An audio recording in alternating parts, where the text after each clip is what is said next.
Hello and welcome to the Monkey Business Podcast from Van Monkey. I'm your host, Adam Baker. Today I'm talking with Tony Mellish, Fleet and New Commercial Vehicle Sales Leader at Halshaw Ford. We know that cars are going electric, but how many of us are aware of the different electric vans on offer?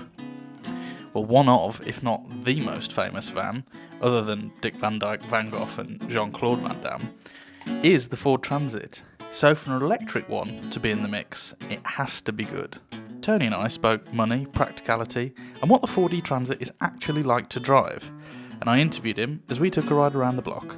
So, without further ado, Tony Mellish, the Ford e-Transit, and me, Adam from Van Monkey.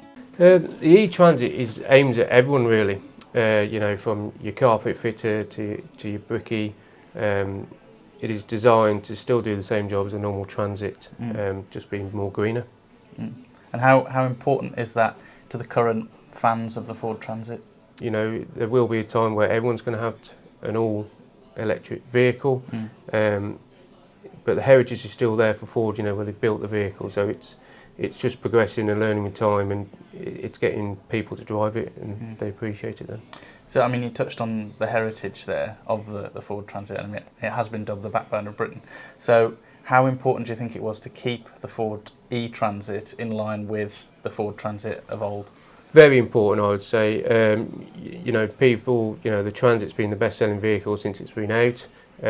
People buy the Transit for what it can do, for the tool it is and the vehicle they are. So, as much as Ford wanted to create an all vehicle, they didn't want to take away, it's not broke, people love it, so why would you change it?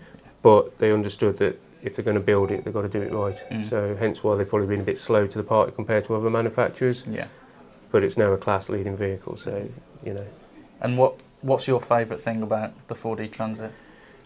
For me, a couple of things. The main thing for me is the drive is superb. It's so smooth, it's not clunky, it's relaxing, you haven't got that diesel noise. There's no gear change, it's just one gear all the way through. But at the same time, it's still the tool, so it's still got the same payloads you can get, it's still got the same height and load space in the back. So there probably isn't one set thing, but many, many different things. So what are the benefits of an electric van? Well, straight away, obviously, you're going greener for the planet. The cost saving and the whole life cost is remarkable. We had a customer that's come out of a diesel, gone into an all-electric, came and saw us again a couple of weeks ago, and he was spending £150 a week on diesel. He spends £2 a night now on his smart meter. So just alone on the savings you're going to get. You can see how that's hugely beneficial. Oh yeah, definitely. It's going from a cost point of view. For many companies, from a one-man, one-van person to someone that has 10, 20, 30 vans.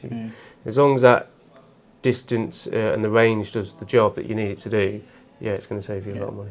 And speaking of range and I suppose leading into charge times and things like that, those are the worries people have with electric vehicles. Yeah, so as much as I can't tell you how much it's going to cost you, if that makes sense, I can only go on what people say. Obviously I don't know your electric tariffs and stuff like that, but like I said, that customer there who spent £150 a week, he's now spending around about £2 a night apparently on the overnight charge. Charge wise, you can get a quick charge which will take it from 15%, and then within about 38 minutes you'll get up to 80%. So stop at service, get a coffee. You wouldn't be far off being pretty much fully or 80% charged again. So it's going to be an education going from a traditional combustion engine to an electric, and that's where people will differ. If you're going on a long journey, you've got to plan it better. You've got to see where your stop off points are and stuff like that. But if you're just doing local trips, you should be fine. Yeah, and we were mentioning previously that the way that vehicles follow. So cars follow F1 cars, and it seems to be that vans are kind of following cars, the technology side of cars. Obviously a van is a van, it's got the load space and everything, but the actual infotainment systems and things like that. Yeah, definitely. There's a lot you can get, like on one of the demos we'll go out in shortly, you've got the surround parking, you've got 360 cameras, you've got a rear view smart camera now, so people that are missing that rear view camera from a car, you now can get such a thing in a van. Blind spot indicators, self-parking, the list is endless. If anything, there's probably more options on a van than there is on some cars just because of some of the jobs some of the vehicles have to do. The list is endless, for a better word. So, right, should we go and have a look at one then? Yeah. Sounds good. So when you're setting off, how does it feel different to a standard Transit? It's just it's just all there. If you know what I mean. You ain't got to find the bite. You know, if it was a manual, there's instant power, there's self-braking, and you'll feel shortly. Obviously, it's just smoother. As you can tell, there's no noise. The only noise we've got is the fan going on. It's literally, there's nothing there. So just makes life better. You've got the features on here as well. You can have your driving modes from normal, eco, slippery. You can set your charge settings, how much you've got in it, what distance, charging locations. It's just learning how to use that stuff, I suppose. Well, it's an entirely different thing. I was speaking to someone last week that was saying that we used to have Nokia 3310s and charge them once a week, and then now we've got iPhones, and they need charge every 20 minutes.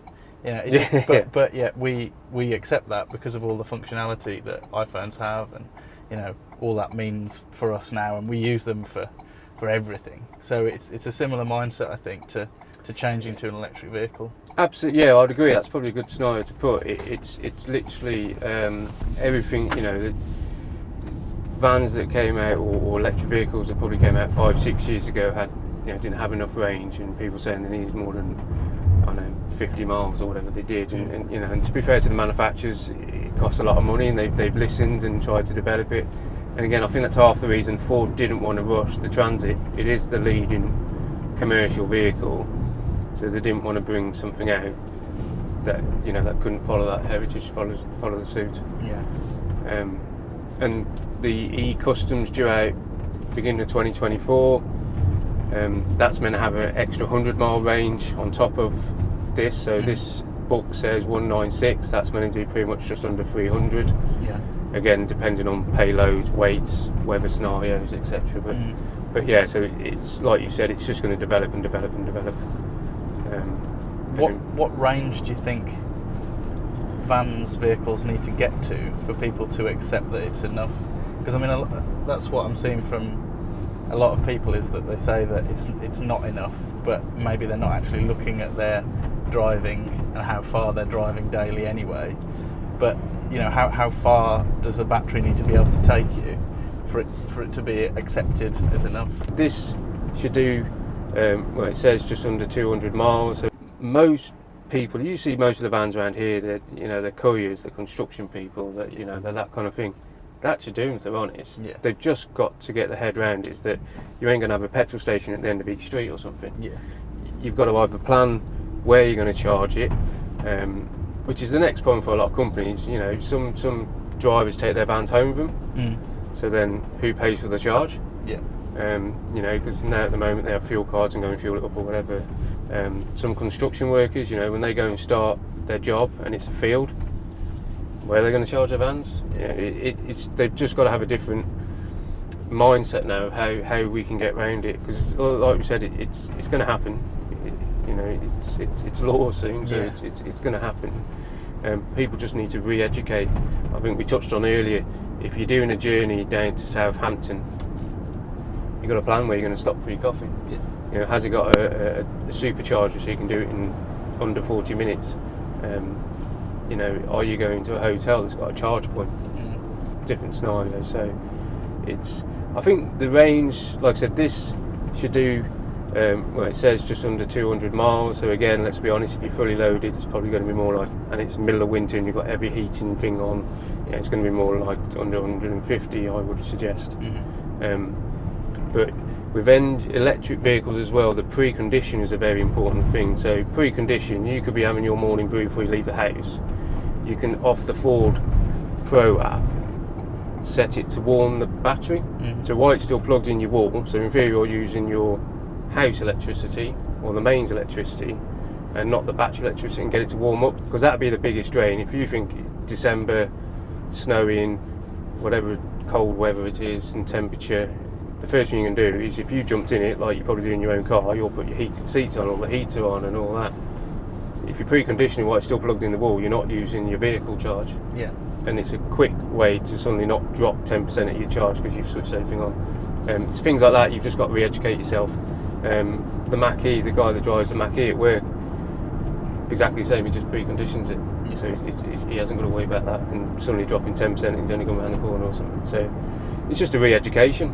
Yeah. It's probably the best bet. Do you think that the more could come from government or from manufacturers, or where do you think that education? I think it's going to be the vehicle-wise. It will have to be from the manufacturer or the dealership. Every manufacturer has their own little nice tweaks and bits and bobs, so it's going to have to be what your vehicle can do. Yeah. And then progress it from there. So, like I said, on this one, they've got the Ford Pro app.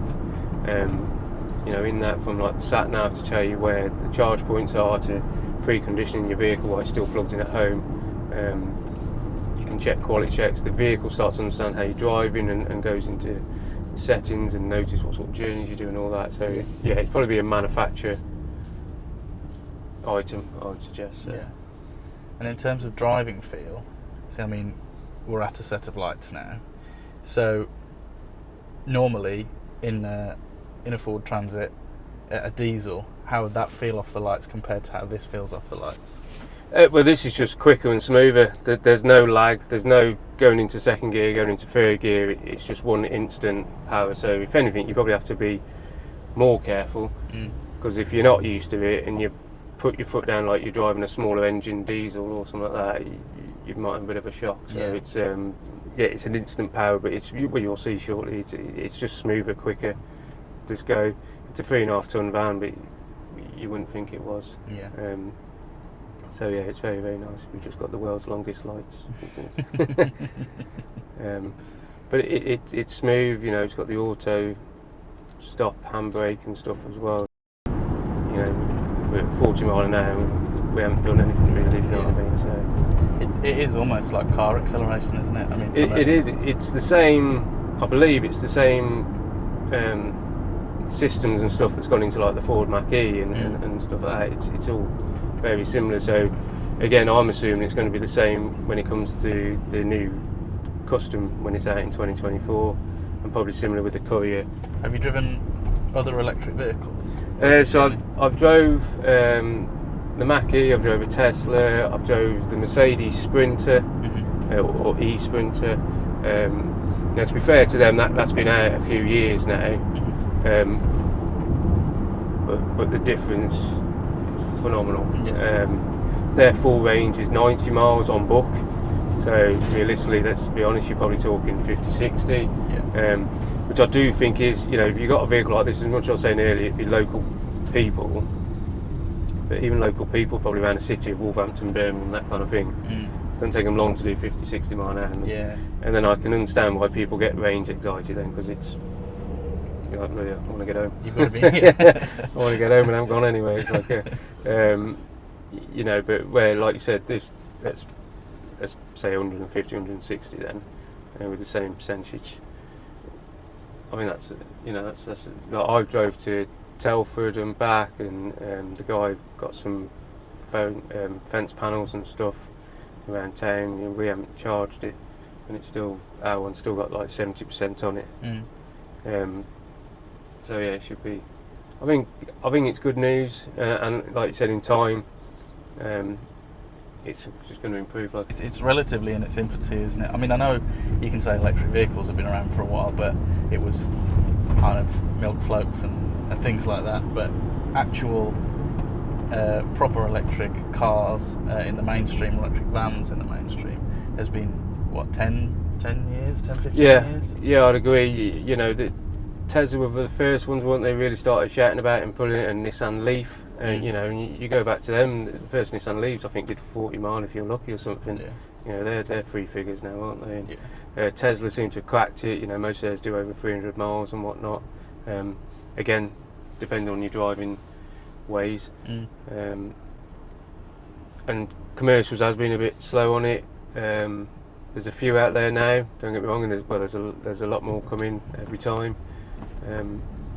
but people are always concerned about the range, and I get it. If it only does 60, 70 miles, then yeah, I would be as well, because I couldn't get to work and back. If it only did 60 miles, it'd be so yeah, it needs to be 3 figures. This one does a decent size for the size of the vehicle. Well, like I said, it's class leading against all its competitors, and I'm pretty much guessing that the custom will be as well when that comes out in 2024. I mean, there's the partnership between Volkswagen and Ford, isn't there, for the commercial vehicle side? And we're going to see that with the E-Transit Custom and the... So the partnership, I believe, is more on the electric side, like you rightly said. But I'll be honest, we don't know much more yet. Yeah. They haven't... We know there's a partnership. They haven't disputed it. They're in partnership with the new 4x4s, the new Ranger and the new Amarok. When they come, I don't think it's anything to do with the shell of the vehicle, shall we say. Yeah, just the platform. Yeah. I mean, sound-wise, when you're in here, as you say, you can't really... I mean, I can hear the indicator.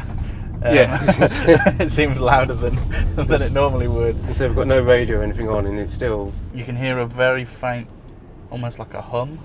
Yeah, so the hum is they've got to do there's going to be a slight sound at low speeds for blind people, or because you ain't got that engine noise anymore, so people are still aware there's a vehicle coming.